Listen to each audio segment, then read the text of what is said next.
Hello family members అందరికీ నమస్తే అండి. Welcome to my channel happy mother. ఇప్పుడే లంచ్ చేసాము అండ్ మామయ్య అల్లనేరేడు పళ్ళు తీసుకొని వస్తే అవి తింటూ పొలంకి వెళ్దామని ఇంకా బయలుదేరిపోయామండి. లాస్ట్ వీడియోకి కంటిన్యూషన్ వ్లాగ్ అండి ఇది. లాస్ట్ వీడియోని ఎవరైనా చూడనట్లయితే ఒక్కసారి ఈ వీడియో కింద ఆ వీడియోకి సంబంధించిన టైటిల్ అయితే పెడతాను, దానిపైన క్లిక్ చేసి లాస్ట్ వీడియోని చూడండి.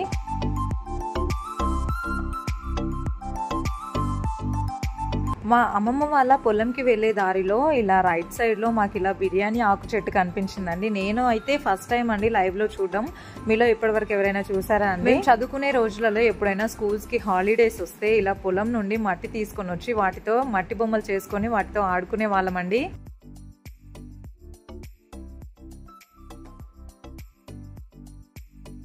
మేము ఇప్పుడు నడుస్తున్న ఈ పొలంలో పత్తి విత్తనాలు వేసారండి. అవి చిన్న చిన్నగా ఇప్పుడే మొలకెత్తుతున్నాయి. వారు పిల్లలు మాకన్నా ముందుగానే వెళ్ళి అక్కడ మా కోసం వెయిట్ చేస్తున్నారండి. అండ్ ఇక్కడ నేను మీకు ఒక చెట్టు చూపించాను కదా, ఆ చెట్టు పళ్ళండి ఇవి. అండ్ ఆ చెట్టుని చీమిడి చెట్టు అంటారంట. అండ్ చీమిడి పళ్ళు అంట అండి ఇవి. నేనైతే ఫస్ట్ టైం వినడము చూడడము. యాక్చువల్లీ నేనేమనుకున్నానంటే రేగిపళ్ళ చెట్టు అనుకొని వాటిని తీస్తున్నాను, కానీ పండు చూడడానికి కొంచెం వెరైటీగా ఉంది అని అడిగేసరికి మా అత్తయ్య వాళ్ళు ఏం చెప్పారంటే ఇవి చీమిడి పళ్ళు అంటారు, అది చీమిడి పళ్ళ చెట్టు అని చెప్పారండి. ఈ పళ్ళని తింటారంట. మీలో ఎవరైనా చూసారా ఇప్పటి వరకు ఈ పళ్ళని తిన్నారా అండి?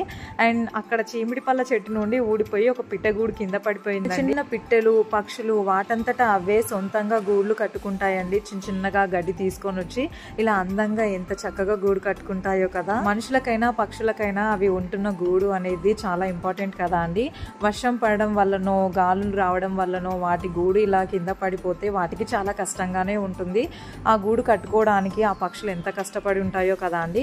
అండ్ ఇంకా ఈ చెట్టు పైన చాలా గూళ్ళు ఉన్నాయండి. మనుషులు ఎంత కష్టపడి ఒక ఇంటిని నిర్మించుకుంటారో పక్షులు కూడా చాలా కష్టపడి వాటి గూడును కూడా నిర్మించుకుంటాయి కదా. ఒక్కసారి ఇలా కింద పడిపోతే పాపం వాటికి మళ్ళీ గూడు నిర్మించుకోవడానికి టైం పడుతుంది కదా అండి. చీమిడి పళ్ళ చెట్టు అయితే చాలా పెద్దగా ఉందండి. అండ్ దాని కింద కూర్చున్నప్పుడు చల్లటి గాలి అయితే వస్తుంది.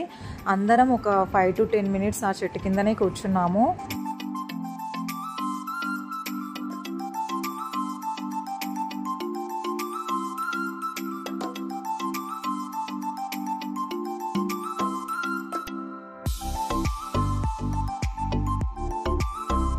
పొలం దగ్గర బంతినార అయితే వేశారండి. వాటికి మంచిగా పువ్వులు అయితే వచ్చాయి. వాటన్నిటినీ గడపలకు కడదామని చెప్పేసి ఇక్కడ అత్తమ్మ అయితే వాటిని తెంపుతున్నారు. ఈ పొలంకి కొంచెం దూరంలో మంజీరా డ్యామ్ ఉందండి. అక్కడికి చాలా మంది వస్తున్నారు ఇవాళ చూడడానికి. అండ్ మేమంతా కలిసి కూడా అక్కడికి వెళ్తామండి. నెక్స్ట్ బ్లాగ్తో మళ్ళీ మిమ్మల్ని కలుస్తాను.